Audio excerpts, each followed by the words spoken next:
Tapi khusus untuk flash disk itu, nah pada saat pemeriksaan ahli digital forensik, kami dari PH yang justru meminta untuk apa sih isi flash disk itu, dan ternyata isinya cuma satu file, foto. Kalau putusannya kemarin fair, bisa diterima begitu oleh publik, presiden nggak perlu turun tangan. Betul. Ini karena setelah putusan ternyata muncul ketidakadilan yang lebih besar kan yang dirasakan oleh publik. Kritik ini kan juga untuk kasus Pak Tom Lembong, beliau kan kena pasal 2. Jadi menurut ahli pidana, pasal 2 ini yang korupsi terkait kerugian negara adalah pasal yang paling abstrak. Ada satu alat bukti yang ditayangkan di persidangan, diperdengarkan, diperlihatkan juga transkripnya. Itu kan pidana, Pak. Orang merekam diam-diam saja tanpa approval dari pihak yang direkam, itu ada potensi pidananya.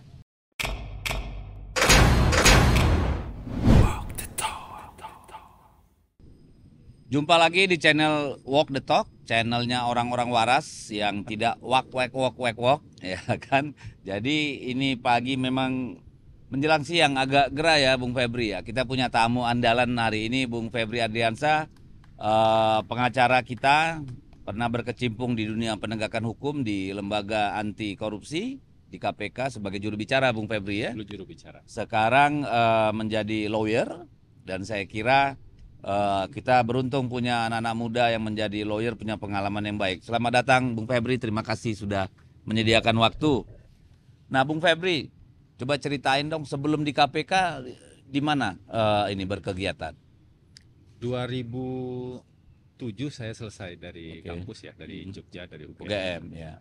Itu saya masuk di ICW. Oh sempat di ICW. Indonesia Corruption Watch sekitar 7 tahun. 7 tahun lebih kurang.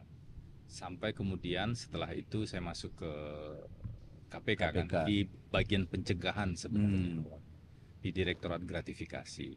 Kalau di ICW saya dulu di divisi hukum, hukum dan monitoring peradilan. Jadi memang ya kurang lebih berkecimpung di bidang hukum dan pemberantasan korupsi.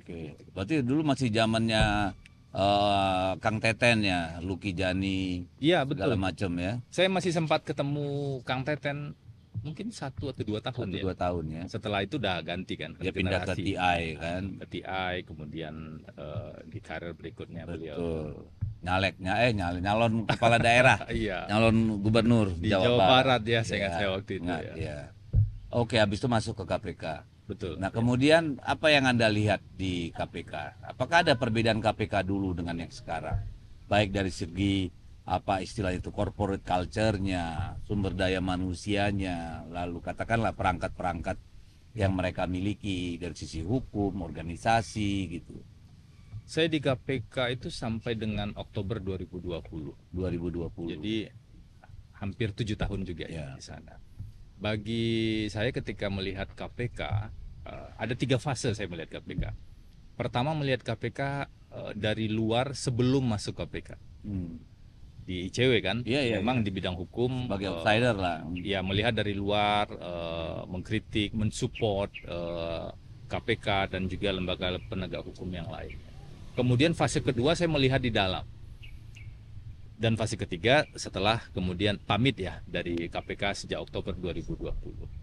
Ada satu garis batas yang menurut saya kalau kita melihat KPK itu di 2019 waktu era Pak Jokowi ya, si Pak Jokowi saat itu. Di saat revisi Undang-Undang KPK. Jadi memang kalau saya lihat ada perubahan situasi sekaligus kelembagaan pasca 2019. Terutama faktor yang paling berpengaruh menurut saya soal ini. Kelembagaan KPK kan ditaruh atau ditarik ke rumpun eksekutif. Kan? Jadi di bawah presiden dan pegawainya di statusnya jadi aparatur sipil negara ASN. Padahal sebelumnya kan secara hierarki tentu terikat terhadap birokrasi kan gitu ya. Pasti terikat. Mungkin operasional langsung tidak ya, mungkin operasional langsung tidak secara normatif, Tapi secara tetapi kepangkatan, indikator kinerja dan lain-lain, ada beberapa induk instansi lain di rumpun jabatan mereka, dan itu yang saya pikir menjadi salah satu faktor pengubah situasi KPK sebelum 2019 dan pasca 2019. gagasan siapa itu memasukkan KPK ke rumpun eksekutif? Kami tidak tahu persis ya pada saat itu perdebatannya bagaimana, tetapi memang kritik yang cukup kuat pada saat itu kan, dan sekaligus di satu sisi kritik yang cukup kuat, di sisi lain permintaan begitu ya dari berbagai lembaga elemen masyarakat sipil itu ke Pak Presiden kan, Presiden pada saat itu kan Presiden Joko Widodo ya.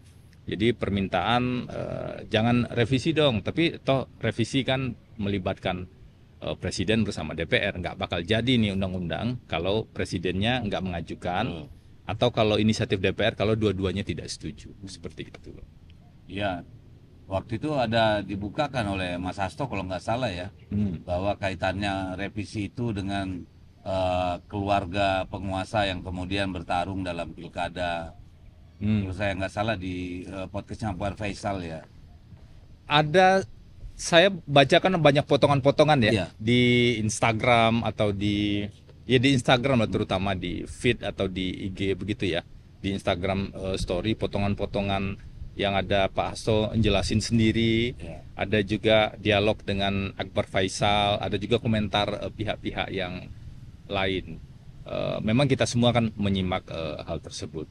Tapi bagi saya, karena saya pernah menjadi bagian ya dari KPK, secara kelembagaan memang kita tetap membutuhkan dan tetap harus menjaga ini secara kelembagaan institusi khusus yang memberantas korupsi. Apalagi kalau dikaitkan dengan UN Convention Against Corruption, ini kan sebuah kesadaran di dunia internasional. Meskipun pertanyaannya seberapa independen lembaga tersebut dan seberapa besar mekanisme hukum yang ada, hukum dan kelembagaan yang ada, meminimalisir sebuah institusi yang punya kewenangan besar itu menjalankan atau dititipkan kepentingan pihak-pihak lain selain kepentingan hukum. Nah, ini PR yang besar menurut saya yang menjadi diskusi cukup hangat juga akhir-akhir ini. Tidak hanya KPK, tetapi juga bisa institusi penegak hukum yang lain.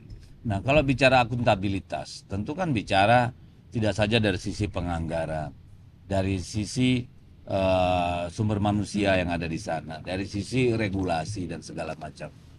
Masalahnya dengan independensi itu kan, bagaimana dengan akuntabilitas? Bagaimana dengan katakanlah due process of law? Kan ini juga menjadi pertanyaan, karena kan kita lihat sebelum revisi itu kan kekuatannya kewenangannya kan katakanlah tak terbantahkan oleh siapapun kan, artinya mereka bisa melakukan apa saja gitu. Tidak ada istilah KPK itu salah, tidak ada istilah namanya evaluasi atau pertanggungjawaban publik. Itu yang menjadi problem kemarin itu. Apakah itu sekarang sudah menjadi lebih baik? Kalau situasi di dalam sekarang saya tidak begitu mengikuti ya. Karena memang kami juga menjaga agar tidak seolah-olah kemudian teman-teman yang di dalam itu bisa diakses dengan mudah seperti itu. Kalau terkait itu situasi di dalam memang saya tidak tahu, tapi dari luar. Nah, dari luar memang karena saya juga melihat secara detail akhirnya di beberapa perkara, tampaknya kita memang punya PR, terutama mekanisme hukum acara untuk memastikan apa yang disebut dengan due process of law itu terjadi atau terpenuhi, kan? Agar ada keseimbangan ini, Bang. Di satu sisi kita kan setuju nih, negara punya piranti, punya perangkat penegak hukum untuk menegakkan hukum dan memberantas korupsi. Itu kita setuju. Itu keniscayaan yang dibutuhkan Indonesia ataupun negara-negara lain. Tapi di sisi lain ada penghargaan yang seimbang terhadap hak asasi manusia. Nggak bisa ini saling mengalahkan, nggak bisa. Ya, betul. kritiknya selama ini adalah dalam proses penegakan hukum kita, penghargaan terhadap hak asasi manusia itu dianggap sebagai isu nomor sekian, dikesampingkan. Semangat penegakan hukumlah yang menjadi utama. Pertanyaannya, apakah semua orang yang diproses dalam penegakan hukum itu pasti bersalah? Apakah semua orang yang dijadikan tersangka itu betul-betul melakukan kejahatan itu? Atau bisa dibuktikan ya, atau memiliki kecukupan bukti untuk kemudian dijatuhi hukuman. Kan syarat minimal menetapkan tersangka itu minimal 2 alat bukti. Bukti permulaan yang cukup. Dan bukti permulaan yang cukup ini harus juga diperoleh secara benar. Betul. Karena di ujung nanti hakim hanya bisa memutus kalau ada minimal 2 alat bukti yang sah. Ya, nah, ini isu due process of law sebenarnya di 2 kata itu. Yang sah, alat bukti oke, yang sah. Nah, ini yang menjadi PR besar dan menjadi kritik terhadap proses penegakan hukum kita sekarang, sehingga menurut saya dan menurut kami di teman-teman advokat, isu due process of law itu perlu betul-betul diperjuangkan. Salah satunya di revisi KUHP yang sekarang sedang berjalan. Kita perlu minimalisir subjektivitas penegak hukum. Di RUU KUHP sekarang misalnya, penegak hukum itu bisa menangkap dan menahan dengan alasan yang katakanlah salah satunya begitu dianggap tidak kooperatif. Dalam tataran praktek dianggap tidak kooperatif itu bisa begini. Ada kasus-kasus yang penyidiknya menganggap tidak kooperatif orang yang diperiksa karena tidak mengaku. Iya. Kan nggak bisa begitu. Iya dong. Penyidik harusnya melihat kooperatif atau tidaknya orang itu dengan indikator-indikator. Dia datang nih memenuhi panggilan, dia menjelaskan apa yang dia ketahui. Kalau penjelasannya itu berbeda dengan asumsi penyidik, jangan pula dikatakan orang ini tidak kooperatif. Tapi itu kan di tataran praktik bahaya sekali dan bisa jadi alasan untuk upaya paksa. Nah, ini salah satu isu yang penting yang perlu dikelirkan sebenarnya, Pak. Yang kedua yang muncul di kasus Pak Hasto juga di proses persidangan, perolehan alat bukti. Perolehan alat bukti yang tidak sah ini mestinya nggak bisa dipakai. Gugur harusnya. Harusnya sejak awal bahkan nggak diperlihatkan tuh, nggak ditayangkan oleh majelis hakim. Tapi KUHP kita yang lama kan nggak ngatur itu. Bayangkan ada satu alat bukti itu berasal dari tindakan seseorang merekam diam-diam. Oh gitu. Ada satu alat bukti yang ditayangkan di persidangan, diperdengarkan, diperlihatkan juga transkripnya. Itu kan pidana, Pak. Orang merekam diam-diam saja tanpa approval dari pihak yang direkam, itu ada potensi pidananya. Nah, kalau itu dibiarkan semua orang bisa kena perangkap kan? Itu yang berbahaya. Dan kadang kalau ngobrol-ngobrol saja tanpa ada konteks, tiba-tiba seolah-olah kejahatan atau permufakatan sedang terjadi, gitu kan. Padahal MK sudah tegas. Itu contohnya. Kemudian terkait dengan proses penggeledahan badan, gitu. Itu juga jadi satu isu.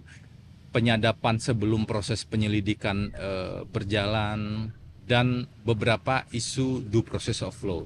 Kemarin itu kami mencatat ada 9 isu due process of law. Dan hakim ternyata mengatakan betul ada perolehan alat bukti yang melanggar prinsip due process of law tersebut. Tetapi tidak secara otomatis kemudian mengabaikan semuanya. Ini kan kita kayak serba nanggung.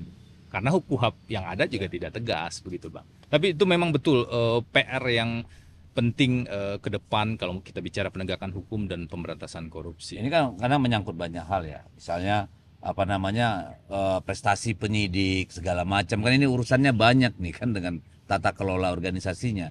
Tapi itu kan yang sering ditakutkan orang. Penegakan hukum dengan cara melanggar hukum. Nah, itu kan yang sebenarnya due process of law itu kan. Betul. Kalau di Amerika bahkan pelanggaran beberapa prinsip yang minor soal due process of law itu bisa kemudian menggugurkan perkaranya. Kenapa? itu penting diperjuangkan. Dulu mungkin kita masih bicara KUHP yang lama tahun 81 ya. Kita mungkin masih bicara tidak terlalu menonjol do proses of law-nya karena masih proses transisi. Ini tahun berapa? Ini 2025. Udah berapa tahun sejak Indonesia merdeka, sejak KUHP pertama ada, mestinya ada penghargaan, perkembangan penghargaan yang lebih signifikan terhadap hak asasi manusia tersebut. Satu, orang-orang yang ditangkap itu belum tentu bersalah. Kalau orang-orang yang ditangkap dan ditahan itu dianggap sudah bersalah, seolah-olah dia tidak punya hak kan untuk mengajukan bukti sebaliknya. Lagian buat apa disidangin lagi, buang-buang uang Ya, negara kan? langsung saja dieksekusi begitu kan? Menetapkan hukuman. Ini ada proses yang panjang, persidangan. Nah, di situ 150 yang sering hari. jadi problem. Kita lihat banyak kasus misalnya. Tadi saya sudah sampaikan satu kasus Surya Dharma Ali, berapa tahun? 3 tahun lebih dia baru disidangkan. RJ Lino di Rut Pelindo sama 4 tahunan lebih. Ya, lalu ada kasus Sultan Batu Gana. Ada beberapa kasus yang di atas 3 tahun baru masuk ke persidangan. Nah ini kan apa ya? Pertama kan ini menunjukkan inkompetensi baik proses maupun hasil di KPK sendiri kan. Lalu yang kedua, ini kan ada persoalan hak asasi manusia. Orang yang ditangkap dengan tuduhan kan belum tentu melakukan sampai dibuktikan di persidangan. Tapi kan keluarganya misalnya yang tidak ada urusan dengan perbuatan orang yang dituduhkan itu, ini kan ikut menderita semua gitu. Tapi ini nggak pernah menjadi pertimbangan di KPK kalau kita lihat. Ada satu isu memang sebelum 2019 nggak ada batas waktu ya. Dan di Undang-Undang Tipikor ataupun di Undang-Undang KPK. Tapi memang ada satu isu Bang yang disebut istilahnya justice delay, justice deny. Jadi kalau proses hukum itu dilakukan terlambat begitu, sementara orang sudah seperti dihukum sebelumnya, pasti itu berdampak negatif kalau kita bicara soal aspek hak asasi manusia. Makanya ada diskusi. Apakah tepat menetapkan tersangka di awal atau kalau mau penyidikan, bukti permulaannya sudah ada, bukalah penyidikan umum. Sekarang kan mulai diterapkan, Pak. Sudah mulai diterapkan. Di kasus kalau dari pengumuman KPK itu mulai diterapkan di kasus haji yang sekarang. Dana haji, ya, kemudian ada kasus di LPEI ya, seingat saya. Ya, Lembaga Penjamin Ekspor ya. Penyidikan umum. Belum ada tersangka, tapi sudah penyidikan. Sehingga betul-betul dalam proses penyidikan itu dicari bukti permulaan yang cukup. Idealnya kan begitu. Ketika sudah ada tersangka, sesegera mungkin diproses. Tapi hati-hati nih Bang, sesegera mungkin itu jangan pula disalah tafsirkan. Kalau kasus Pak Hasto kemarin, cepat kan prosesnya. Ya, sangat cepat. Tetapi cepatnya itu ada kesan menghindari proses pra-peradilan. Padahal pra-peradilannya masih berjalan. Sehingga mestinya secara fair ada tahapan-tahapan pengujian itu. Kalau teman-teman di masyarakat sipil yang saya baca, usulannya adalah sebelum orang ditangkap atau sebelum ditahan lah ya, sebelum orang ditahan, itu pengujiannya dilakukan pra-penahanan. Jadi hakim yang menetapkan ini. Hakim dilibatkan sebelum orang ditahan untuk melihat apakah memang sudah cukup. Betul. Nah, ini kan pra persidangan ya, pra persidangan. Kalau sekarang yang terjadi, orang yang ditahan boleh menguji ke pra peradilan. Artinya apa? Hak sekaligus beban itu ada di orang yang ditahan. Kalau di pra yang konsepnya hakim yang menetapkan, itu kewajiban untuk membuktikan itu ada di penyidiknya. Bahwa orang ini syarat objektifnya cukup untuk ditahan, syarat subjektifnya cukup untuk ditahan, dan subjektivitas penyidik itu relatif bisa diobjektifkan oleh putusan hakim, penetapan hakim. Ini salah satu PR Bang, yang sayangnya di KUHP tampaknya itu belum diadopsi, belum diakomodir. Jadi masih pakai paradigma lama, di mana kekuatan dan kewenangan penegak hukum ini jauh lebih powerful dibanding masyarakat biasa. Ya, kalau orang yang punya power kan yang jadi tersangka, dia bisa uji di pra-peradilan. Kalau orang yang bukan siapa-siapa, berapa banyak masyarakat di Indonesia yang potensial dikriminalisasi. Kalau LBH mengatakan banyak yang salah tangkap. Jadi dia udah ditangkap dulu, udah ditahan dulu, baru dia uji. Beda dengan persidangan tadi, gitu kan. Jadi memang ini perlu kita pikirkan secara serius ke depan. Ya, karena gimana ya? Segitu besar kebencian kita terhadap praktek korupsi, tapi juga harus sebegitu besar kepedulian kita terhadap hak asasi manusia kan, terhadap orang, karena kan itu power tend to corrupt kan. Orang yang punya power juga tend to abuse juga kan.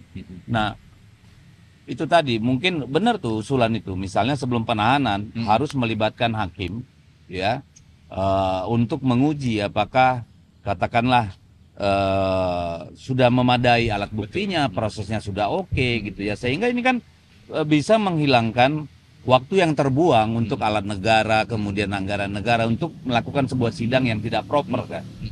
Dan yang kedua mungkin juga harus perlu ditetapkan batas waktu, misalnya orang kalau udah tersangka begitu ya, ya waktu 1 tahun lah paling lama misalnya ya, sudah harus jelas ini barang ini. Jangan kayak tadi kasusnya kan, tiba-tiba dicepetin, orang lagi prapit, dia udah langsung masuk ke sidang gitu kan, menghilangkan haknya. Jadi itu juga harus perlu dipertimbangkan kalau menurut saya. Memang ada isu begini Bang, antara kejahatan kan beda-beda tingkat kerumitannya. Korupsi pun itu beda-beda tingkat kerumitannya. Yang saya amati, kalau karakteristik kejahatannya itu lintas negara, dan lebih melibatkan orang-orang yang punya keahlian di bidangnya masing-masing, memang butuh waktu lebih. Tapi tidak bisa dikuantifisir juga apakah butuh setahun, 2 tahun, atau 3 tahun. Mungkin yang perlu dirumuskan adalah kalau misalnya setelah di Undang-Undang KPK kan sekarang 2 tahun dapat dihentikan. Oh 2 tahun ya, batas waktu. Yang revisi Undang-Undang KPK 2019 2 tahun dapat dihentikan, dapat ya Bang ya, tidak otomatis ya, dihentikan. Harus dihentikan kan?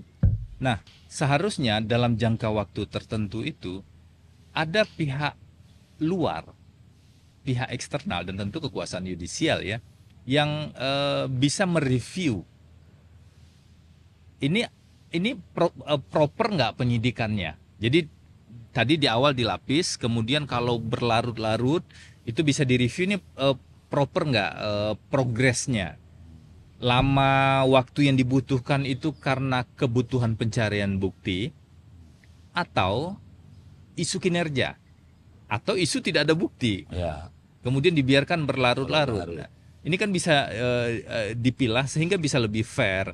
Oke, misalnya pengadilan memberikan kesempatan, oke silahkan dilanjutkan proses ini, tetapi harus ada progres dalam jangka waktu sekian.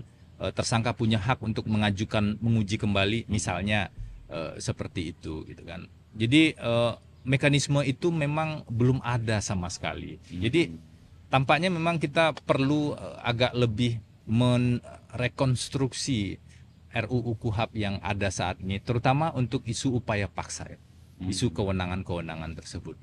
Kalau tidak mungkin kita nggak bergerak jauh kan untuk perbaikan. Terutama isu keseimbangan tadi nih, Bang. Ya. Di satu sisi antara kewenangan penegak hukum dengan perlindungan terhadap hak asasi warga manusia. Kan? Ya. Siapa yang nggak setuju pemberantasan korupsi? Kita semua setuju dan penting itu kan pemberantasan korupsi. Tetapi di sisi lain bukan berarti semuanya dikalahkan oleh satu isu. Isu keseimbangan ini menjadi sangat krusial. Ya kan ada aspek kemanusiaan juga di sana kan. Ada aspek sosiologis juga di sana.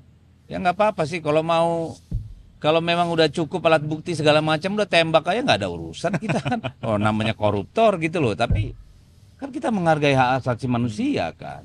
Belum lagi bahwa potensi kesewenang-wenangan aparat penegak hukum ini juga sangat besar gitu loh. Apalagi dengan yang sekarang. Nah ini kita masuk misalnya ke kasus Mas Hasto dan Pak Tom Lembong ini kan sebuah teatrikal yang sangat telanjang tentang bagaimana katakanlah sebuah kasus itu bisa terjadi karena ada yang menginginkan. Kan itu nih banyak orang berpendapat seperti itu. Betul. Bahkan saya bilang ini malicious prosecution, ini penuntutan jahat. Kenapa? Kasus Mas Hasto misalnya 2020 sudah sudah diputuskan semua yang terlibat. ya. Nggak ada angin, nggak ada hujan, tiba-tiba 4 tahun kemudian, 5 tahun kemudian, prosesnya hanya dalam sekian bulan selesai. Kita saksikan prosesnya, nggak ada bukti baru, tidak ada apa namanya petunjuk baru, yang ada adalah asumsi baru. Kan itu nih, saya nggak tahu. Coba gimana melihat dua kasus ini? Jadi memang sepaket ini ya Bang ya. Ya, sepaket. Kasus kebetulan sidangnya juga sebelahan itu. Belahan ruang sidangnya. Di PN Jakarta Pusat, kadang-kadang Pak Hasto di sebelah kiri, Pak Tom Lembong di sebelah kanan, atau sebaliknya. Tuntutannya juga sama. Sama. 7 tahun. Wadah keras tuh 7. Dan kalau kita lihat substansi perkaranya, itu banyak sekali kejanggalan. Kalau kami tentu dari perspektif tim penasihat hukum Pak Hasto sudah banyak sekali kan catatan yang kita tuangkan di nota pembelaan. Dan bahkan ini Bang, majelis hakim di kasus Pak Hasto ini itu memberikan approval atau menyetujui bagian nota pembelaan kami tentang pasal 21 obstruction of justice, penghalangan ini hukum ya. Isunya bukan soal terbukti atau tidak terbukti, tapi lebih awal dari itu, yaitu isu misalnya apakah pasal 21 bisa diterapkan di tahap penyelidikan. Nah di kasusnya atau perkara yang menjerat Pak Hasto itu diterapkan di tahap penyelidikan. Penyidikannya seingat saya 9 Januari ya pada saat itu. Peristiwa yang dituduh OJ yang pertama itu 8 Januari. Padahal undang-undangnya nggak boleh. Undang-undangnya mengatakan tahapannya itu di penyidikan, penuntutan, dan persidangan. Ini kan bahaya sekali. Iya. Harusnya sejak awal ini nggak diproses. Terbukti atau tidak terbukti harusnya ini tidak bisa diproses. Karena ini seperti menarik kayak karet kan, pasal 21. Ditarik seolah-olah masuk ke tahap penyelidikan. Nggak boleh, hukum pidana nggak boleh seperti itu. Itu melanggar azas legalitas. Artinya apa? Seharusnya sejak awal ini nggak naik. Itu yang pertama. Yang kedua, terkait dengan prinsip non-self-incrimination.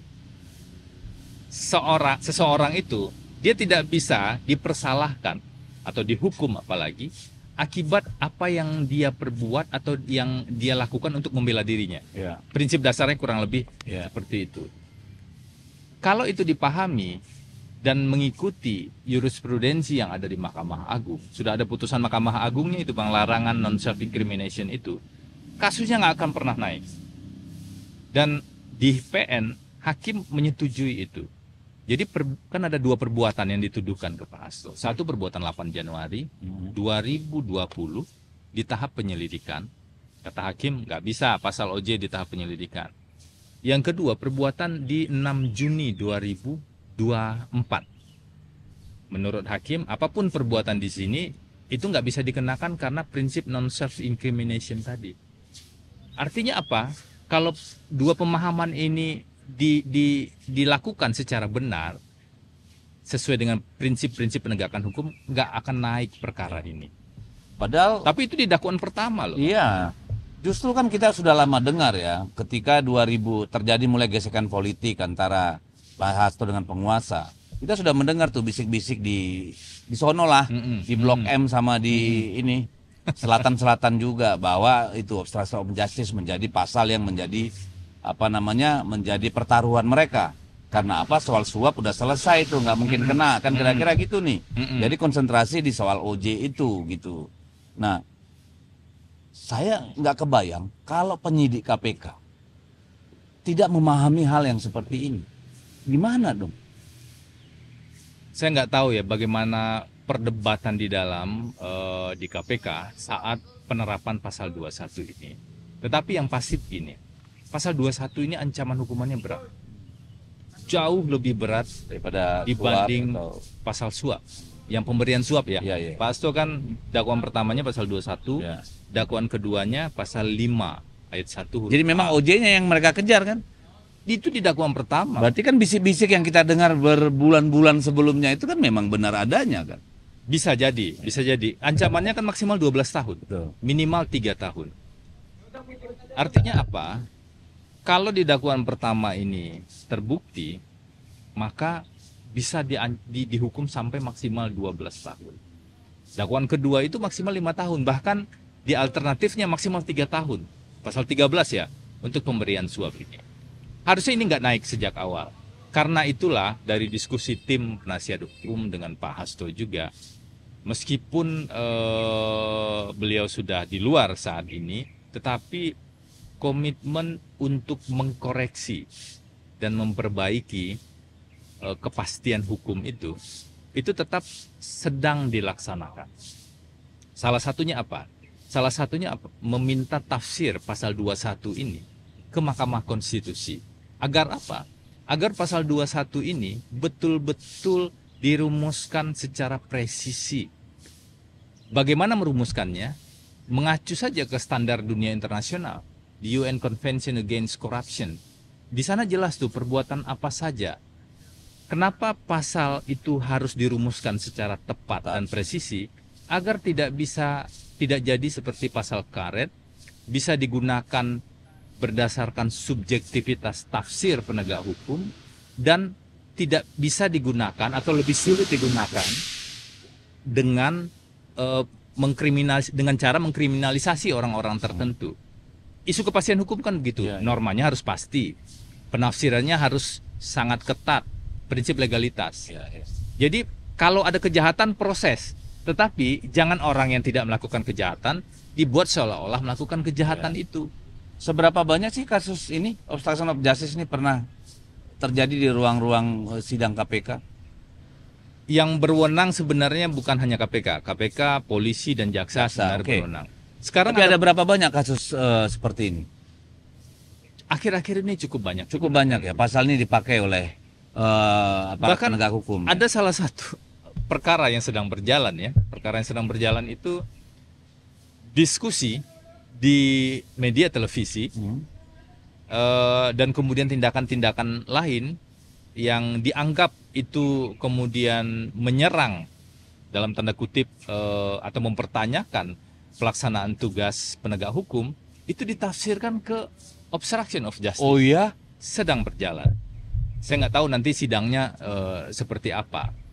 Kalau sebenarnya kan secara hukum kalaupun ada pelanggaran, bukan berarti pelanggaran tersebut semuanya harus diproses dengan undang-undang tipikor kan? Iya.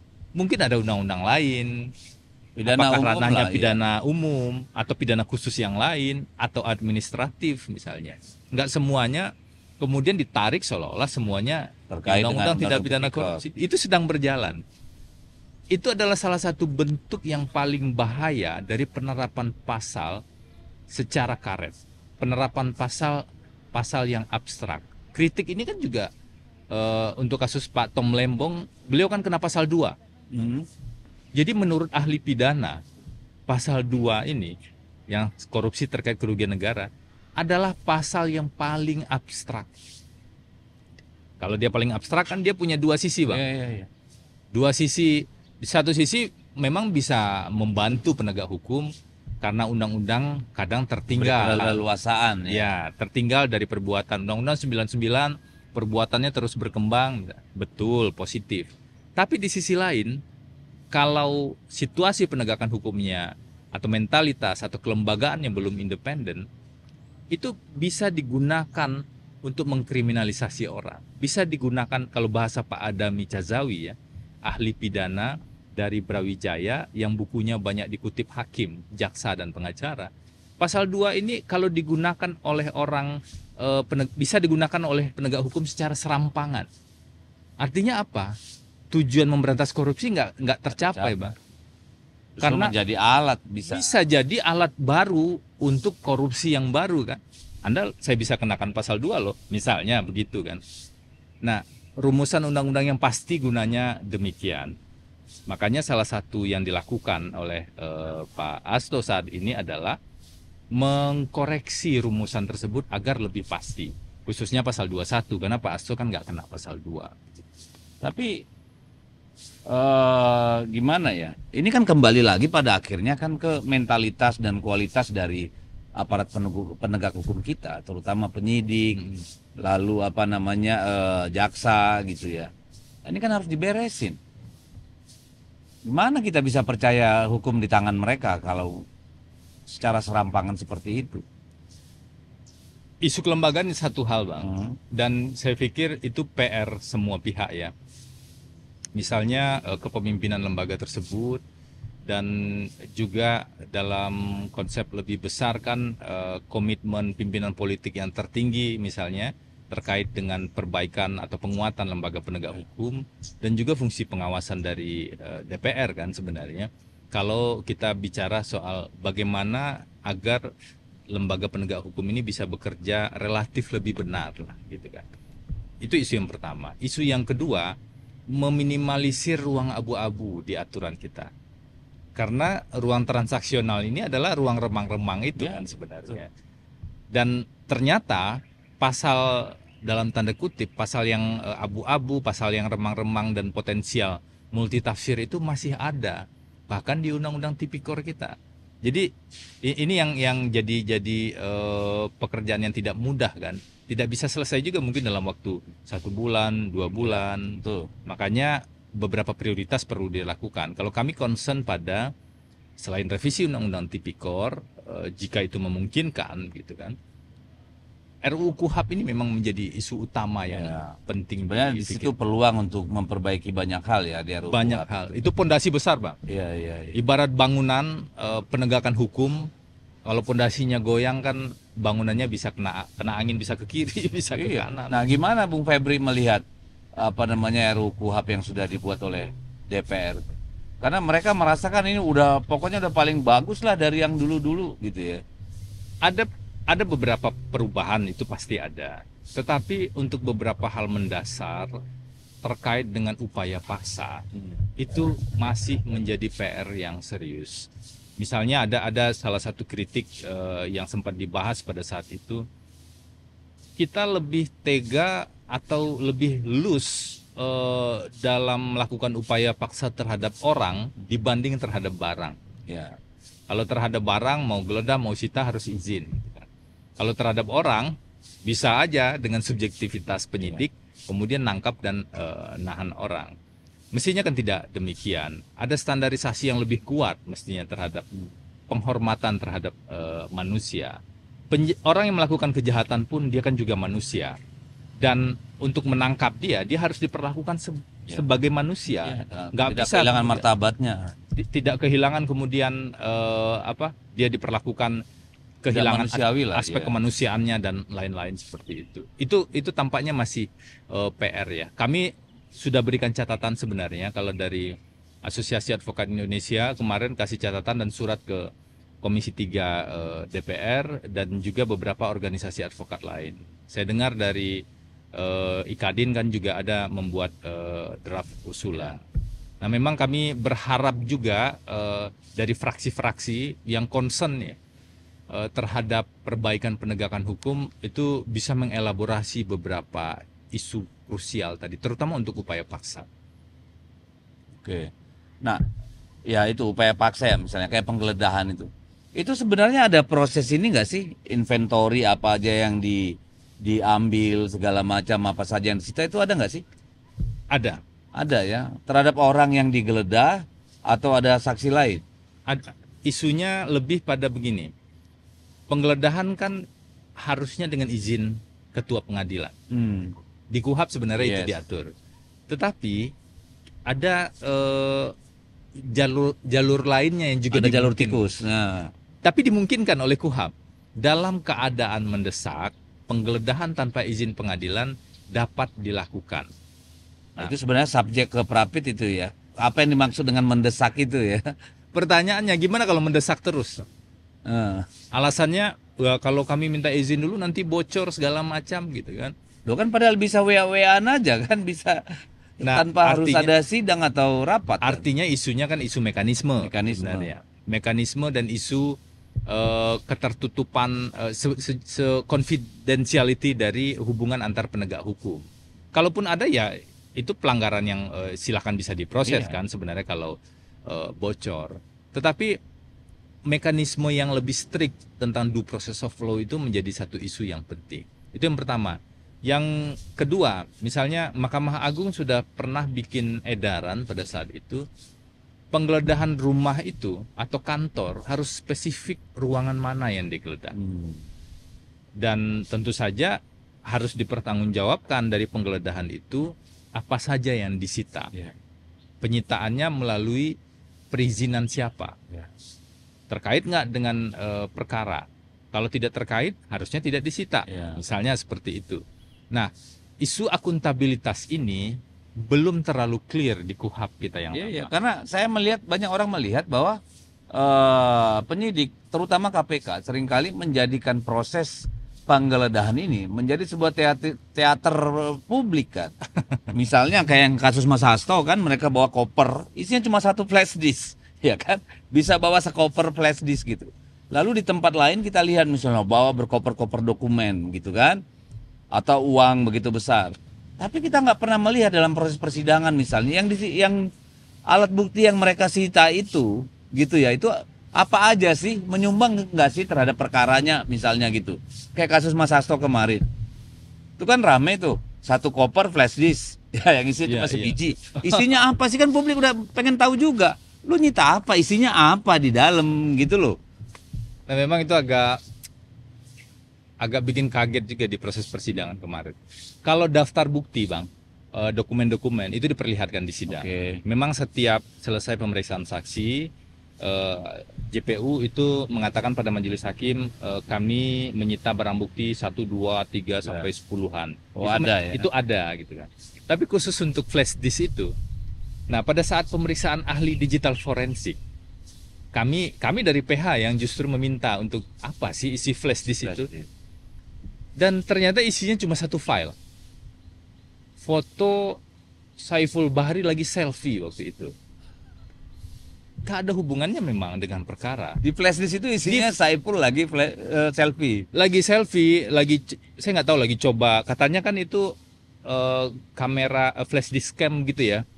Mungkin dia coba selfie pakai flash disk itu. Dan isinya cuma satu file itu. Itu pun ketika kita lihat metadatanya, foto itu dibuat atau diambil jauh sebelum perkara. Kenapa ada di rumah Mas Hasto? Itu yang kita nggak tahu sebenarnya itu disita dari mana. Kan ada perdebatan kan? Dan mestinya yang seperti itu sejak awal ketika karena siapa gitu loh, ini bisa bahaya. Karena KPK kan suka gitu juga nih. Tiba-tiba isi flash disk itu misalnya lah yang jorok-jorok misalnya gitu kan. Nah ini kan bisa buat mematikan, membunuh karakter orang kan. Iya. Karena kan KPK juga suka begitu. Tiba-tiba ada perkara korupsi yang ribut tuh soal misalnya wanita simpanan, misalnya gitu kan. Ini hubungannya sama penegakan hukum sama kasusnya apa, kecuali ada misalnya dia menerima pemberian. Betul. Atau yang lain gitu kan. Ini kan kadang-kadang gimana ya, padahal orang belum tentu bersalah, tapi kemudian sudah dihukum oleh publik secara sosiologis kan. Ini kan dampaknya ke keluarganya segala macam. Yang jahat satu orang, yang berdampak pada semua orang. Ada yang lebih bahaya, bagaimana memastikan, misalnya flash disk ya. Flash disk itu isinya memang asli. Bisa nggak dikopi, kemudian dimasukin begitu ya, gitu kan. Nah, memang isu prosedur digital forensik menjadi penting. Kemarin itu kami tanya pada proses persidangan, bagaimana memastikan sebuah alat bukti elektronik itu betul sama seperti apa yang didapatkan di lokasi. Nah, memang KPK punya mekanisme digital forensik ini. Mereka punya yang mekanisme, kalau dari penjelasan ahlinya, ada kode hash ya. Harus sama itu kode hash barang ketika diambil dengan barang yang ditayangkan di proses persidangan. Tetapi isu yang abang sebut tadi terkait dengan isu-isu private begitu ya, isu personal yang tidak ada hubungannya dengan perkara, mestinya itu memang tidak boleh. Kalaupun itu ditemukan, isunya isu yang lain. Nggak boleh kemudian itu digunakan untuk menyerang personal orang-orang tertentu. Untuk menekan tertuduh misalnya juga kan. Bisa begitu kan? Dulu pernah ada pembahasan soal itu terkait dengan kasus di Riau, seingat saya. Gubernur, bukan? Bupati Riau. Ada percakapan komunikasi ya. Tetapi ketika dilihat lebih jauh pada saat itu memang ada korelasinya. Oke. Karena si pejabat minta fasilitas tambahan itu dari tindakan yang sudah dia lakukan. Oh. Kalau itu mungkin masih oke ya. Oke. Yang bahaya itu kalau nggak ada hubungannya sama sekali. Betul. Apalagi zaman sekarang kan, ketika HP kita disita, sekarang yang namanya artificial intelligence dan segala Betul, macam. video bisa Percakapan macam-macam. WA juga bisa dibuat Iya. loh, misalnya gitu. Mm-mm. Iya kan, rekaman juga bisa dibuat. Saya bisa jadi penyanyi terkenal loh sekarang. Coba bayangkan kalau kita berdua dibuat AI-nya, lalu ditemukan di sini, Iya, kita iya, tidak iya. punya kewenangan untuk ikut melakukan uji forensik, habis nggak? Itu salah satu poin lain yang mungkin terlewat tadi. Kalau di beberapa negara yang penghargaan tentang prinsip due process of law-nya cukup baik, gitu kan, pihak yang dituduh melalui kuasa hukumnya itu bisa ngecek bukti Oke. pada Akses tahap terhadap awal. barang bukti ya. Betul, pada tahap awal. Betul bahwa bukti dikuasai oleh penegak hukum, kewenangan mereka kan. Ya. Tetapi akses terhadap bukti tersebut untuk memastikan bukti itu tidak Otentik, dipotong-potong, otentik. Akses itu artinya juga pengujian kedua belah pihak ya. Ya. Bukan hanya pengujian dari satu pihak saja, itu mestinya dimungkinkan. Nah, di KUHP ada perubahan sedikit. Itu ada kemajuan. Ada sedikit. Tetapi akan ada tantangan nanti diimplementasi kalau tidak dirumuskan secara eksplisit karena oleh Polri atau KPK atau kejaksaan ya. betul bisa ditangani Polri kan, bisa Iya. ditangani kejaksaan, bisa ditangani KPK. KPK untuk kejahatan apapun. KUHP kan sifatnya umum ya. Nah, harusnya tersangka atau pihak yang dituduh melalui kuasa hukumnya itu punya hak untuk melakukan pengecekan itu. Dan nggak ada tuh bukti-bukti yang baru kita tahu di sidang Setelah saja. sidang. Selama ini kan begitu, Bang. Betul. Kita baru Banyak tahu, seperti itu ya. ternyata ada bukti ini. Kami itu lawyer, itu hanya dapat berkas perkara. Berkas perkara itu isinya BAP. Ada BAP saksi, BAP ahli, kemudian berita acara penggeledahan, berita acara penyitaan, kami memang dapat itu. Tetapi, apa saja isi dari barang yang disita, kami nggak dapat berkas itu. Nah, mestinya kan itu bisa diakses. Ya. Kalau takut ada perubahan atau rekayasa bukti, Kan diakseslah bisa di tempat diawasin, iya. yang bisa diawasi Betul. secara seimbang. CCTV sudah bagus kok sekarang. Nah, harapannya itu juga bisa difasilitasi agar prinsip keseimbangan tadi bisa Iya, iya. berjalan. Gitu. Nah, itu yang saya kira itu akan sangat mengerikan ya kalau sampai terjadi. Nah, terkait dengan KPK nih, penyidik, apakah belum saatnya ya kalau bahwa KPK itu benar-benar semua penyidiknya itu harus dari dalam, tidak menggunakan instansi lain. Ini kan debat yang cukup lama ya. Karena kalau misalnya mau dari polisi, oke, ambil polisi yang udah saya mau di KPK berkarir sampai pensiun, misalnya gitu. Jaksa juga demikian gitu. Sehingga benar-benar mereka independen dari institusi pengutus. Jangan juga kayak tadi kejadian paksa memaksa kasus demi mengejar target, karena ada kejadian nih saya dengar penyidiknya, wah teman saya udah pada jadi kapolres, saya masih begini. Jadi dia ada subjektivitas pribadi yang akhirnya merugikan orang lain kan. Poin ini sempat dibahas waktu saya dan beberapa tim PH bertemu Bu Mega. Jadi Bu Mega kira-kira bilang begini, yang saya bayangkan idealnya KPK pada saat kami dulu membentuk KPK, karena di era Bu Mega pembentukan pendirian KPK adalah sebuah KPK yang independen. Artinya dia merekrut penyidiknya sendiri. Merekrut pegawainya sendirilah, seperti itu. Bisa saja berasal dari instansi lain kan, bisa saja. Tetapi harus clear bahwa yang bersangkutan memang jadi pegawai di KPK. Sehingga potensi hubungan-hubungan lain yang bisa berupa intervensi misalnya, atau bisa berupa bayangan kepangkatan atau aspek-aspek yang lain, itu bisa diproteksi agar KPK-nya betul-betul independen secara kelembagaan dan secara fungsional. Poin ini juga menjadi diskusi di waktu saya masih di KPK, itu juga jadi diskusi di internal KPK untuk memperkuat independensi KPK. Kenapa itu penting? Kalau lembaga penegak hukum itu independen, saya yakin betul pihak-pihak yang ada di luar sana, apakah itu dari kalangan politik, dari kalangan bisnis, mungkin akan lebih tenang. Artinya mereka tidak akan merasa ditarget oleh kepentingan-kepentingan non-hukum. Kompetisi akan lebih berjalan, isu lebih besarnya, kepastian hukum akan lebih terjamin.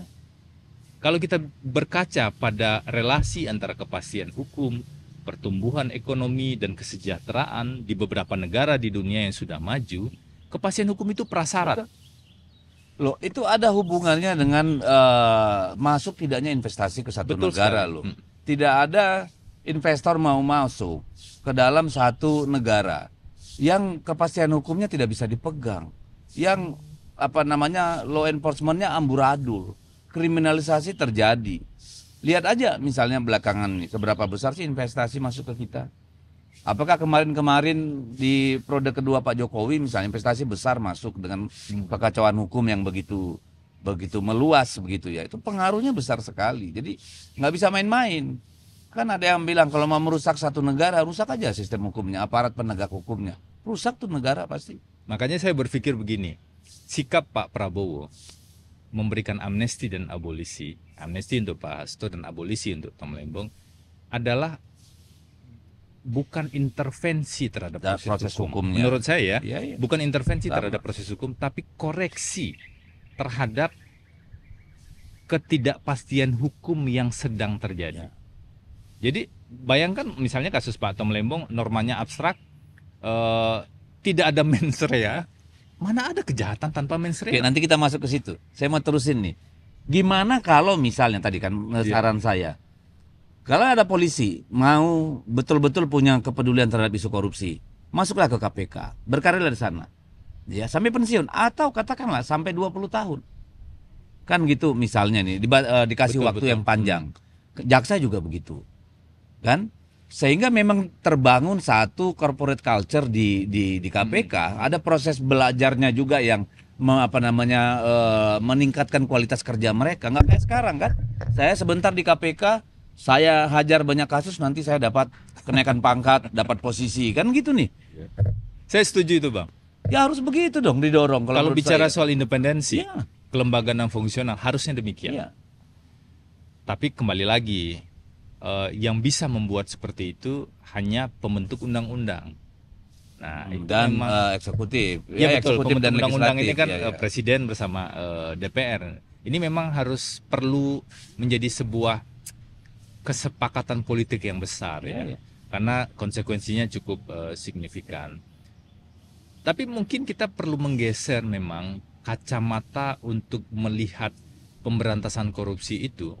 Bukan pemberantasan korupsinya yang jadi tujuan, tetapi pemberantasan korupsi ini sebagai tools untuk mencapai tujuan bernegara atau berbangsa yang lebih besar. Ya di sana harusnya poinnya. Pertumbuhan ekonomi, kesejahteraan, mengurangi ketimpangan penghasilan, pendapatan.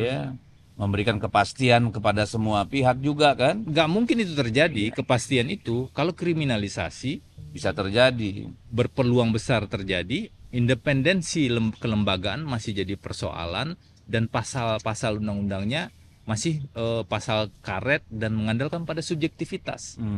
Makanya kacamatanya memang perlu agak lebih luas nih kita. Karena kalau menurut saya apa yang dilakukan oleh KPK ini sekarang ya, itu kayak begini. Ini atap rumah nih gentengnya bocor. Bangsa negara ini bocor nih ya. Yang dilakukan oleh KPK apa? Cari ember nampung air hujan, kan di ujung. Oke lah, hilir itu perlu, penegakan hukum, ya itu sangat perlu kita supaya ada efek jera, membangun satu budaya takut hukum. Tapi kan pencegahannya juga penting, Pak. Dan itu kan terkait dengan banyak hal, undang-undang keuangan negara, undang-undang pengelolaan pemerintahan, birokrasi dan sebagainya, kan gitu-gitu nih. Bahkan yang paling gampang misalnya tender. Kan suap di birokrasi itu kan tidak banyak macamnya kan. Satu, ya melalui lelang-lelang. Dua, jabatan. Tiga, kewenangan, izin dan segala macam. Gitu kan. Saya ngebayangin misalnya saya pernah dengar Korea. Ya, saya pernah diskusi itu sama dulu Ketua Lembaga Pengadaan Barang dan Jasa yang lalu jadi Ketua KPK, Pak Agus. Agus Raharjo ya, Ya, LKPP Raharjo. dulu beliau. Kita ambil contoh misalnya di Korea Selatan. Itu untuk infrastruktur, itu ada satu badan yang menangani lelang pengadaan untuk kegiatan infrastruktur. Saya ngebayangin KPK misalnya pengadaan barang dan jasa pemerintah. Sebenarnya itu kan tidak efektif sama sekali, tidak efisien. Karena apa? Anggaran itu dibagi dalam satu kementerian misalnya, berdasarkan dirjen-dirjen dan segala macam, sekjen dan seterusnya. Di setiap itu dibagi lagi PPK-nya di tiap direktorat dan sebagainya dan sebagainya. Ini makan hari kerja banyak banget. Memboroskan anggaran banyak banget. Pengawasan lebih rumit. Pengawasannya rumit banget. Saya ngebayangin misalnya APBN diketok nih. Ada lembaga yang ngurus pengadaan jasa, ada pengadaan barang yang sifatnya nasional, misalnya gitu. Ini kan masuk dalam vendor list. Kita waktu saya kerja di UNDP, sistemnya kan begitu. Di New York sana tuh tendernya, kita ngerjakan di sini. Mereka yang mengerjakan. Sudah ada vendor list. Misalnya nih, untuk kegiatan konstruksi di Papua. Ada berapa? 200 kontraktor di sana. Ya, silakan buka bid, misalnya gitu. Jadi ini semua ada di sana. Lalu yang di provinsi juga satu, misalnya gitu. Kabupaten kota kalau mau, atau provinsi aja cukup. Ini kan KPK sama aparat kan lebih mudah tugasnya. Nggak sampai unit-unit terkecil di kementerian, unit terkecil di OPD, diawasi. Tapi cukup satu lembaga. Kabupaten kota aja ada 514 kan? Iya. Berapa nomenklatur tuh yang harus diawasi? PPK-nya berapa banyak? Makanya berapa banyak PPK di sana? Kenapa tidak satu lembaga yang kemudian tersentralisasi? Sehingga pengawasannya lebih mudah. Gitu loh. Karena kan banyak kejadian nih. Oke, dibuka katanya dengan sistem online. EBIT misalnya. Itu masih bisa dimainin juga. Yang kompetitor misalnya nggak bisa masuk datanya sampai tiba-tiba hang, iya kan? Sementara yang sudah dipilih-pilih nih masuk misalnya gitu. Kenapa kita nggak ambil jalan yang mudah? Kenapa dengan tidak terus dengan jalan yang sulit ini gitu loh? Coba kalau kayak begitu kan enak, membaginya juga enak. Benar. Misalnya nggak mungkin nih satu perusahaan di satu wilayah dapat 10 pekerjaan, kualitasnya akan dipertaruhkan atau bisa dipertanyakan juga gitu loh. Tetapi terdaftar di situ sehingga tidak tiap lelang orang harus ngurus lagi macam-macam lah, ahlinya, apanya, ininya gitu-gitu loh. Orang bisa-bisa baru ikut lelang lengkap bisa, tapi di lelang yang lain dia bisa nggak lulus syarat padahal sama gitu loh. Nah ini yang bagaimana kalau menurut Bung Febri ini? Betul Bang. Jadi karena isunya ternyata sebesar itu sebenarnya tidak mungkin KPK menangani. Betul. Kalau menurut saya, kalau bicara soal pencegahan korupsi itu memang harusnya jadi sebuah kebijakan besar eksekutif. Oke, sekarang ada LKPP. Kita bisa bahas keterbatasan kewenangan LKPP segala macam. Misalnya begini, ada pemetaan titik rawan korupsi yang gede-gede. Satu, mencegah kebocoran APBN lah begitu ya, APBN atau APBD melalui proses pengadaan. Kalau penggajian mungkin kita sudah jauh lebih baik ya, meskipun masih ada beberapa isu soal pengadaan misalnya. Yang kedua, soal penerimaan negara, isu pajak misalnya, atau PNBP, atau isu-isu lain soal perizinan ya. Titik-titik utama begitu yang punya potensi bocor korupsi. Atau korupsi. Nah, memang ini perlu menjadi perhatian serius Bang dari eksekutif untuk dalam hal ini presiden tentu saja ya, agar punya kebijakan yang lebih terarah terkait dengan penataan ini. Isunya kan isu tata kelola ini sebenarnya. Isu good governance kan di kementerian atau antar kementerian atau politik anggaran, isunya kan lebih ke sana. KPK kalau saya lihat kewenangan di Undang-Undang 30 atau Undang-Undang 19 itu memang agak parsial dia. Dan dia nggak mungkin mampu KPK untuk bisa mengcover semuanya. Nah, ini yang tampaknya harapannya ya, kalau saya berpikir harapannya memang Pak Prabowo punya concern ini. Pak Prabowo kan sudah punya beberapa isu yang berbeda yang sekarang dibuat yang tidak ada di era Pak Jokowi ya. Nah, untuk pencegahan korupsinya memang perlu ada sebuah kebijakan besar seperti ini. Misalnya, apakah salah satu idenya adalah sentralisasi atau pelembagaan fungsi pengadaan, soal penerimaan negara, pemberlakuannya bagaimana, soal perizinan kebun atau tambang itu, lingkungan itu one map policy misalnya, agar tidak ada tumpang tindih. Itu memang otoritasnya kita harapkan di otoritas eksekutif itu. Coba kita bayangkan berapa banyak kepala balai yang kena tangkap, berapa banyak PPK yang kena tangkap. Ya, mereka penyelenggara negara itu. Iya, jadi dia bilang nih emang sengaja dibeginiin untuk demi stabilitas semua pihak kan, kira-kira gitu nih kalau saya nangkapnya. Atau emang apa ya, nggak punya kesadaran sama sekali, karena tadi yang LKPP dan sebagainya kan kewenangan terbatas, tidak mandatori kan. Terbatas. Iya, sangat terbatas. Nah, itu kan harusnya bisa lebih baik lah. Saya ngebayangin dulu ya, misalnya waktu saya di UNDP itu, kita mau beli kursi nih, mobiler untuk kantor baru.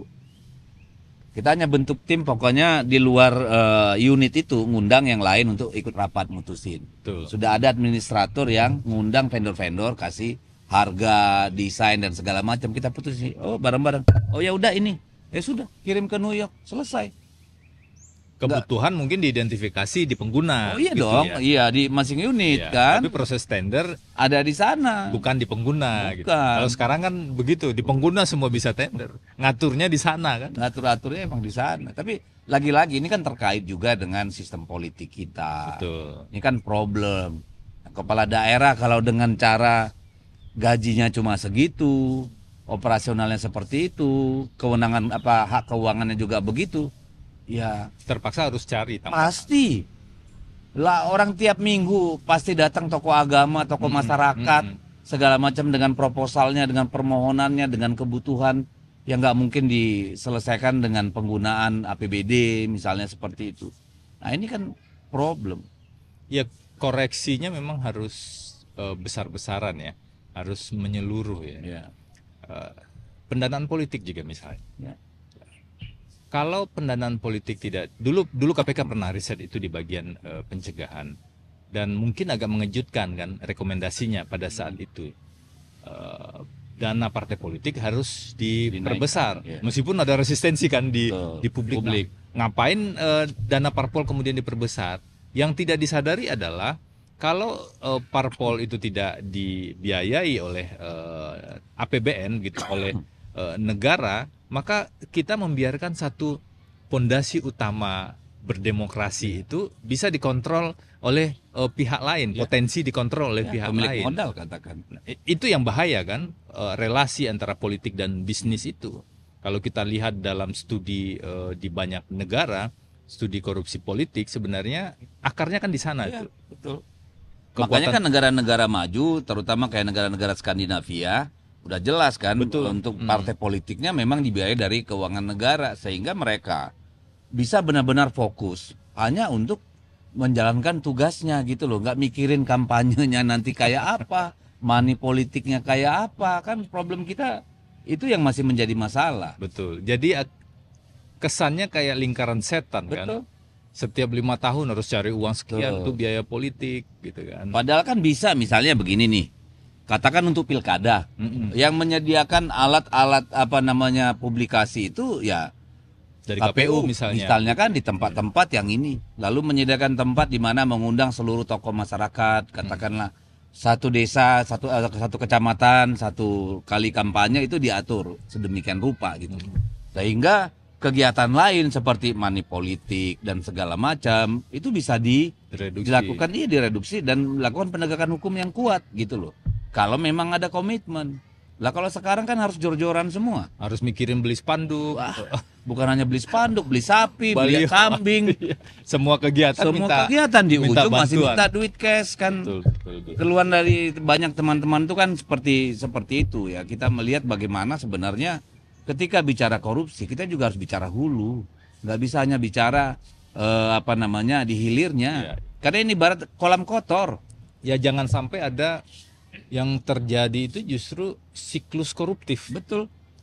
Kalau udah siklus koruptif kan penanganan perkara secara hukum pun tidak akan membuat siklus itu berhenti. Enggak. Dia memang harus dirombak kan Iya. alurnya. Tinggal suratan tangan aja, kena tangkap apa enggak kan gitu nih. Iya. Jadi yang terjadi kan seperti itu.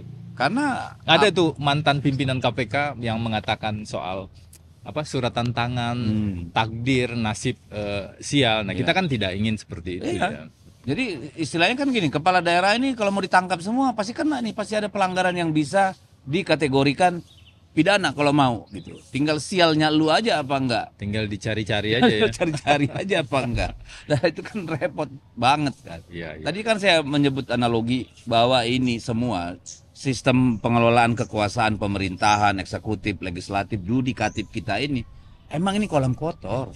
Sebersih apapun lu terjun ke dalamnya mau nggak mau keluarnya kotor. Tinggal tingkat kekotorannya aja nih kayak apa kan gitu nih. Tinggal yang bisa dicuci lagi atau yang enggak ya. Iya kan, ya habis mau gimana ya. Iya, iya betul. Lihat aja sekarang di DPR. DPR tuh sekarang lebih dari 60% itu latar belakangnya pengusaha. Karena mereka yang punya kekuatan modal. Iya, iya. Kalau pemilu sebelumnya itu masih ada unsur aktivis misalnya gitu ya. Hampir 24% apa 18% gitu. Sekarang itu sudah semakin habis gitu loh. Sekarang yang masuk DPR tuh ya kebanyakan itu dari unsur pengusaha 61%. Selebihnya siapa? Yaitu anak, istri, keponakan, apalagi nih ipar dari para politisi-politisi yang sudah mapan gitu loh. Dan itu sebenarnya berisiko buat demokrasi kita. Sangat berisiko.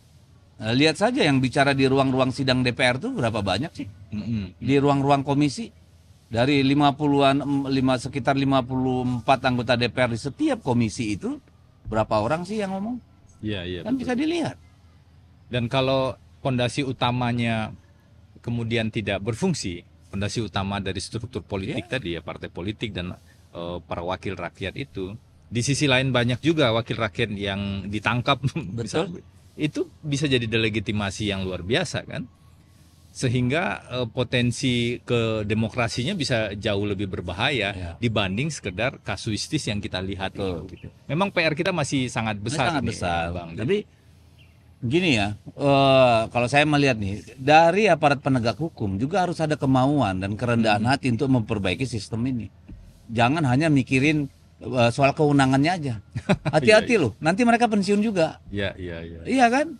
Kalau enggak kan kita bisa melihara siklus ini tuh. Jadi tidak hanya berharap DPR, pemerintah gitu ya. Tapi semua ngelihat ini sebagai cara kita menata peradaban kita kan. Benar nggak? Betul sekali Bang. Iya. Nah kita terakhir nih ke soal Tom Lembong dan Mas Hasto. Kita melihat dua hal. Pertama Tom Lembong itu mengajukan gugatan ya terhadap hakim yang memutus ke melaporkan KY ya, melaporkan. Iya. Mas Hasto ini setelah diberikan amnesti oleh Presiden Prabowo, itu KPK-nya masih juga ribut terus nih. Ini belum selesai, alat bukti belum begini, bla bla bla. Apa yang sebenarnya terjadi? Gimana ngelihatnya? Mestinya setelah amnesti dan abolisi itu, ini kan kewenangan puncak ya.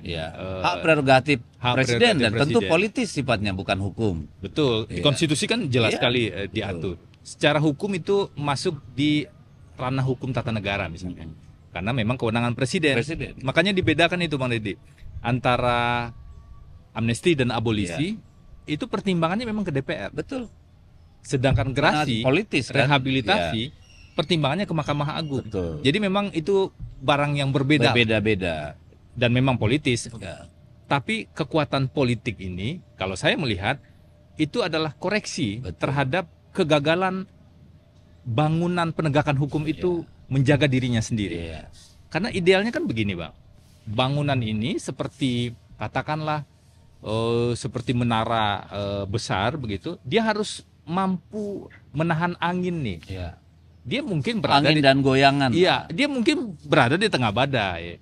Pasti kan, kan bangunannya tinggi, badai orang yang ingin memanjat atau ingin menghancurkan juga banyak. Tapi struktur di dalamnya itu harus kuat tuh menjaga dirinya sendiri. Dalam situasi sekarang itu yang jadi persoalan. Anginnya masuk nih ke dalam faktor non hukum, apakah faktor politik atau faktor bisnis. Dan pengadilannya dalam dua kasus ini belum bisa diyakini bisa mengkoreksi itu. Contohnya sederhana. Kalau misalnya buktinya tidak ada atau tidak cukup atau alat buktinya tidak sah, harusnya itu dikesampingkan. dikoreksi oleh bagian dari bangunan penegakan hukum itu yang namanya pengadilan. Nah ini kan nggak terjadi kemarin, seolah-olah los saja kan, tuntutan 7 tahun, dikurangilah untuk Pak Tom 4,5, untuk Pak Hasto 3,5. Mestinya kan ada koreksi internal. Ya. Karena ini tidak terjadi, maka Presiden menggunakan hak prerogatifnya untuk mengkoreksi itu agar kerusakan tidak bertambah parah. Meskipun kita mungkin akan jadi pertanyaan, apa bisa ini terus-terusan dipakai? Makanya ini tantangan bagi setiap pihak yang ada di bangunan penegakan hukum ini. Harus Karena jaga kan diri memang sendiri ini. Seperti yang disebutkan oleh Presiden itu kan, bahwa ini ada demi stabilitas politik dan sebagainya. Karena kan memang dari pihak-pihak yang merasa kelompok masyarakat ini merasa bahwa memang benar nih, sepertinya pesanan, ini kriminalisasi dan segala macam. Sehingga dengan itu debat itu putus kan begitu. Nah ini kan harusnya jadi pembelajaran bagi aparatur lembaga penegakan hukum kan, supaya tidak bermain-main dengan kasus, bahwa semua yang maju ke persidangan itu memang sudah melalui yang namanya itu due process of law itu kan. Kalau putusannya kemarin fair, bisa diterima begitu oleh publik, Presiden nggak perlu turun tangan. Betul. Ini karena setelah putusan ternyata muncul ketidakadilan yang lebih besar kan yang dirasakan oleh publik kan untuk kedua perkara itu.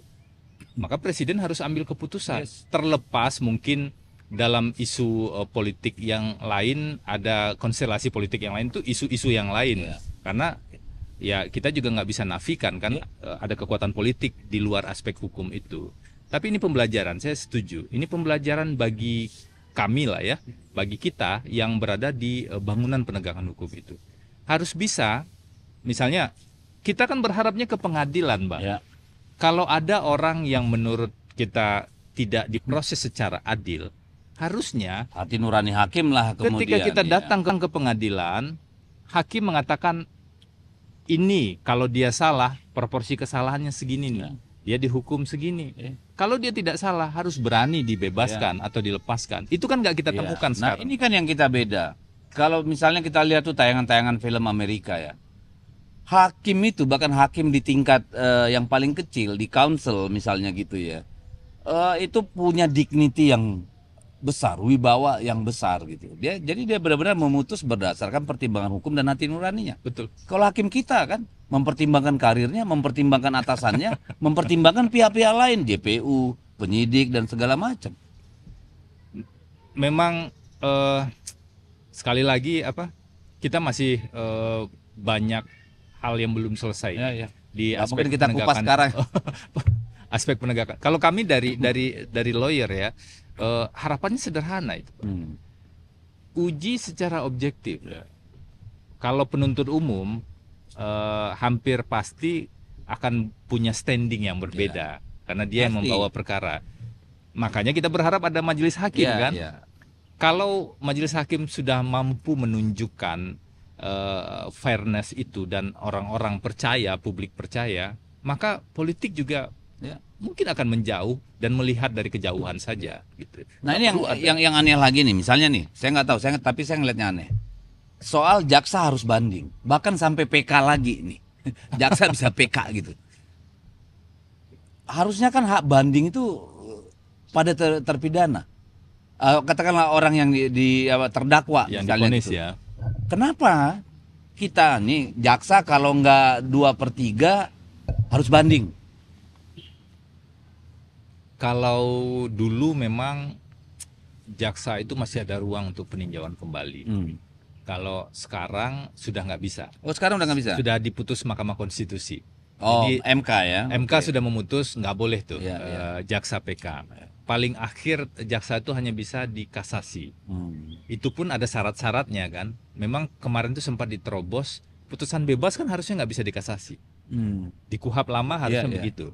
Tapi kemudian diterobos dengan mengatakan bahwa ini nggak bebas murni, sehingga harus diuji di kasasi di Mahkamah Agung. Gitu kan. Dalam taraf tertentu sebenarnya itu masih oke. Dengan catatan ini Bang, dengan catatan hukum itu diberlakukan sama untuk peristiwa yang sama. Jadi orang bisa memprediksi ini salah atau tidak, ini dihukum berapa atau tidak dihukum, misalnya seperti itu. Yang belum ada kan seperti itu sekarang, Mak. Karena kan misalnya begini, Ini dari sisi orang yang divonis ya. Tidak ada kepastian hukum ketika dia banding. Misalnya dia divonis katakanlah 10 tahun. Kan bisa jadi 30 tahun dibanding di pengadilan tinggi misalnya.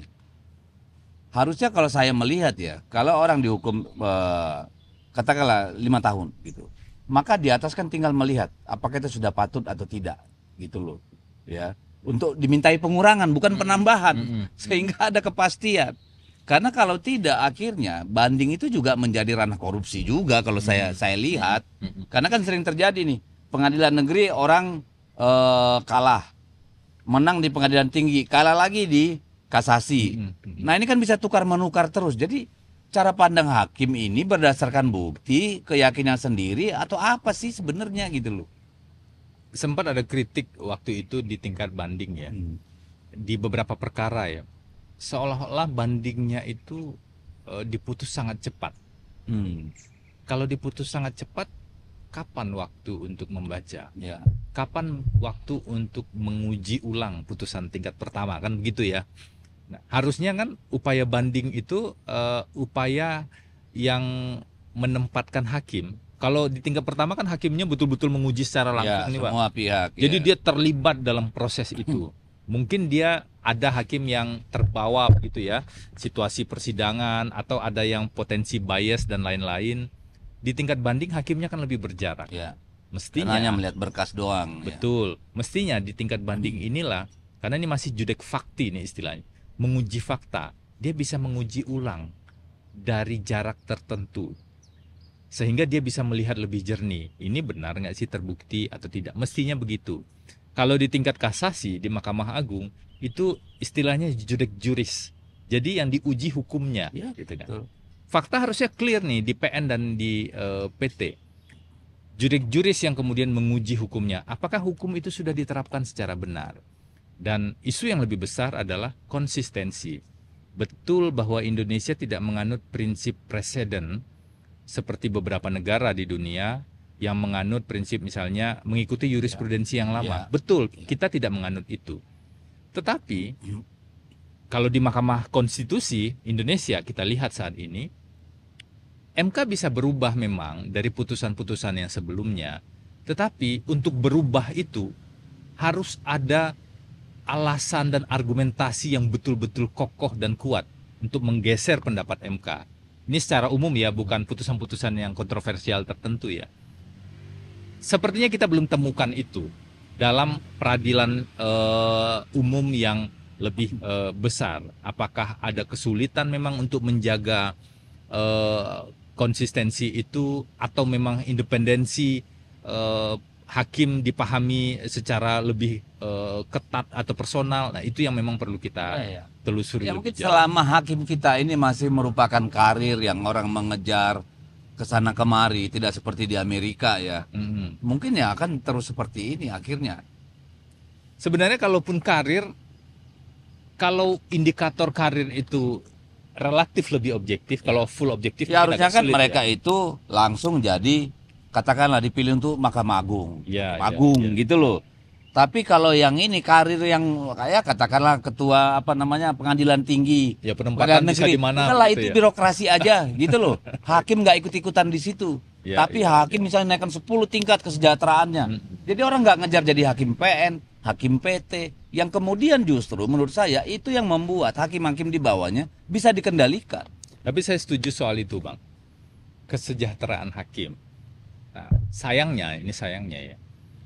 Kan beberapa kali gaji hakim sudah dinaikkan, termasuk kebijakan Pak Prabowo yang terakhir ya, gaji hakim dinaikkan. Sayangnya kita belum melihat, mungkin saya yang belum melihat ya, belum melihat ada istilahnya apa ya, kenaikan berjenjang. Jadi nggak bisa, gaji itu kan nggak bisa naik sekali ya. Tetapi dia harus dihitung, ada penyesuaian misalnya dengan tuntutan biaya hidup, ada penyesuaian tentang mungkin kepangkatan atau prestasi begitu. Jadi dia tidak stagnan. Gaji yang bagus di tahun 2025 belum tentu bagus di tahun 2026 atau 2027. Jadi kesejahteraan hakim itu menjadi satu isu sangat krusial yang memang perlu diperjuangkan. Betul. Ya saya kira kenapa enggak ya. Jadi kenapa dimungkinkan terjadinya apa namanya korupsi kolusi hakim dengan katakanlah yang berperkara atau siapa gitu? Karena kan orang pertama memang tawaran uangnya gede, Ya, kan ya, gitu. betul, betul. Jadi ada unsur keserakahan di sana atau unsur tekanan ekonomi lah, ya keinginan yang berlebihan, hidup mewah dan sebagainya. Yang kedua juga mengejar karir. Karena kadang untuk naik pangkat itu juga ada pelicin-pelicinnya juga kan, segala macem gitu loh. Untuk dapat tempat yang bagus dan sebagainya. Nah kalau saya, harusnya ketua pengadilan negeri, ketua kejaksaan negeri, segala macam. Udah itu urusan birokrasi. Nggak usah ikut-ikutan nih hakim, jaksa. Jadi mereka memang prudent di situ. Dan gajinya saya setuju, dibuat sebaik-baiknya. Semua dibiayai negara, misalnya kebutuhan hariannya untuk katakanlah yang atau seperti pekerja asing misalnya gitu ya, yang bukan makan minumnya gitu ya, tapi misalnya kebutuhan-kebutuhan tertentu, misalnya ART-nya itu negara kan bisa menyediain, banyak juga orang yang pengen bekerja, kan gitu nih, kendaraannya ada, jaminan kesehatannya ada, pendidikan untuk anak-anaknya dan sebagainya. Ini kan kita bisa buat bagus. Ada ide ini, Pak, open bidding untuk jabatan-jabatan tertentu, misalnya apakah itu kalau di kejaksaan kepala kejaksaan tinggi, atau di kepolisian mungkin kapolda gitu ya, kalau di hakim mungkin kepala pengadilan gitu ya, ketua pengadilan. Ada ide seperti itu untuk meletak lebih mengobjektifkan indikator penilaian itu, meminimalisir kesetiaan terhadap atasan, kesetiaan di luar yang ini ya, di luar faktor-faktor birokrasi yang bersih ya, gitu kan. Itu bisa meminimalisir itu. Tapi saya belum melihat ada sebuah pengaturan yang wajib dipatuhi secara keseluruhan. Meskipun begini, kita pernah baca juga Mahkamah Agung mengatakan proses seleksi untuk penempatan ketua pengadilan itu sudah melibatkan konsultan independen, kejaksaan juga sudah mulai melakukan itu. Tetapi seberapa masif dan seberapa konsisten itu dilakukan, itu yang belum kita lihat. Ya. Itu kan ngomong kosong aja kalau menurut saya. Pada akhirnya kan ini kelompok-kelompok ini. Realitanya kan kayak begitu. Sama aja di kepolisian misalnya kan angkatan segala macam kan bicara. Jaksa dan hakim saya kira juga sama. Walaupun dengan konsultan jangan-jangan itu cuma pemborosan itu kalau menurut saya. Jadi tambah frustasi kita diskusi, Pak. Makanya kalau saya bilang, jadi yang itu golongannya bukan jabatan. Oke. Kerjaan mereka itu memang harusnya kerjaan yang istilahnya itu ya terkait dengan penegakan hukum. Tapi jabatan misalnya ketua pengadilan negeri, ya itu pegawai negeri biasa aja. Jadi hakim-hakim ini nggak tertarik mau jadi ketua pengadilan. Jadi dipisahkan fungsi manajerial dengan fungsi persidangan begitu ya, pengadil begitu ya. Tapi hakim-hakimnya dibuat hidupnya sejahtera, terkontrol gitu loh. Jadi orang nggak mengejar jenjang kemana-mana. Jadi dia di Papua sama tuh gajinya sama Jakarta, why not? Malah kalau perlu Papua lebih besar karena kebutuhannya lebih besar, gitu loh. Jadi nggak ada itu sikut-sikutan atau pelicin-pelicinan untuk dapat jabatan. Nggak usah rebutan ke Jakarta begitu ya, Pak? Betul. Itu yang kalau menurut saya ya pelan-pelan harus dari sana. Kalau nggak kan susah. Ya kalau tadi itu konsultan itu ala kan gengsi A, gengsi B, gengsi C, udahlah yang gitu-gitu, buang-buang duit negara aja kalau menurut saya sih. Ya oke, terakhir nih kita udah cukup panjang ngobrol soal pengacara. Kita lihat di KPK kan katanya nggak bisa didampingi pengacara. Kemarin tuh juga siapa pengacara Batak itu, si Hotman Paris juga cerita soal pengacara kok di belakang sama ini saksi atau apa gitu. Itu di KUHP yang baru seperti apa? Ada perbaikan. Kalau bagian itu ada perbaikan. Karena advokat itu sudah bisa mendampingi saksi. Disebutkan secara eksplisit. Kalau sekarang yang disebutkan eksplisit itu adalah hak tersangka didampingi pengacara. Tetapi kan ada ruang abu-abu lah. Ada yang bilang penyiasatan, ada yang bilang ruang abu-abu dengan KUHP yang ada sekarang ya. Ketika diperiksa sebagai tersangka, dia didampingi. Tetapi penyidik kadang memeriksa dia sebagai saksi untuk tersangka lain. Gak bisa didampingi pada saat pemeriksaan saksi. Harusnya kan status dia sebagai tersangka itu membuat dia punya hak didampingi dalam pemeriksaan apapun. Harusnya klausulnya kan setiap orang yang diperiksa oleh para penegak hukum berhak dan wajib didampingi oleh pengacara hukum. Betul, di KUHAP yang baru, di RUU KUHAP itu sudah dicantumkan. Semoga nggak hilang ya Bang ya. Karena kan tarik-tarikannya juga lumayan kuat itu. Jadi selain tersangka, saksi dan korban, jadi ditambah nih korban. Kalau KUHAP yang lama kan korban karena nggak korban dipedulikan. pun bisa jadi bermasalah kan hari-hari gini. Tiba-tiba dia berubah. Iya. Misalnya statusnya kalau dikerjain sama dia nggak punya power yang cukup kuat gitu kan. Pelapor misalnya, pelapor itu kan belum. Sekarang ada tren ini Bang. Ini Orang yang diperkosa aja bisa jadi tertuduh, gimana dong? itu yang berbahaya. Jadi mereka memang harus punya hak untuk didampingi. Tugas advokat ini kan bukan membenarkan perbuatan. Iya, bukan. Dia Menjamin menjaga hak-haknya, iya. agar hak-hak si korban, hak-hak si saksi atau tersangka itu bisa dijamin atau setidaknya ada pengawasan lah. Iya. Kita lihat Bang di proses persidangan beberapa saksi itu mengubah keterangan di persidangan. Itu dia. Alasannya kenapa? Karena saya berada dalam situasi yang tertekan pada saat itu. Atau mungkin yang tidak tertekan dibilang, saya disuruh nggak sempat baca semua BAP saya. Apa yang saya katakan tidak seperti yang ditulis. Nah, kalau ada yang mendampingi, tentu ceritanya berbeda. Yang mendampingi kemudian bisa membantu untuk melihat yang disampaikan bukan seperti itu tadi. Kadang-kadang kan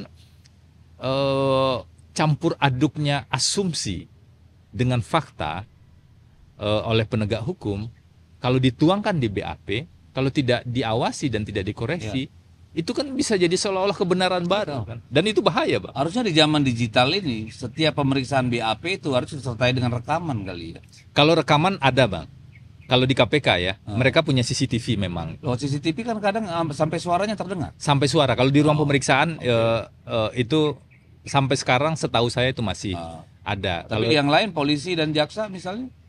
saya nggak tahu. Mestinya ada. Karena waktu saya pernah dampingi di Polda Metro Jaya, memang ada CCTV. Tetapi ruang pemeriksaan sifatnya bukan satu ruangan bersama-sama begitu. Ada beberapa Ruang besar terbuka lah. meja gitu kan. Nah di kejaksaan mungkin juga beda variasinya. Tetapi sebenarnya CCTV itu selain untuk melindungi si saksi atau pihak yang diperiksa, sebenarnya itu kan juga perlindungan terhadap pihak yang memeriksa. Biar dia nggak dituduh macam-macam kan. Saya diancam sama penyidik.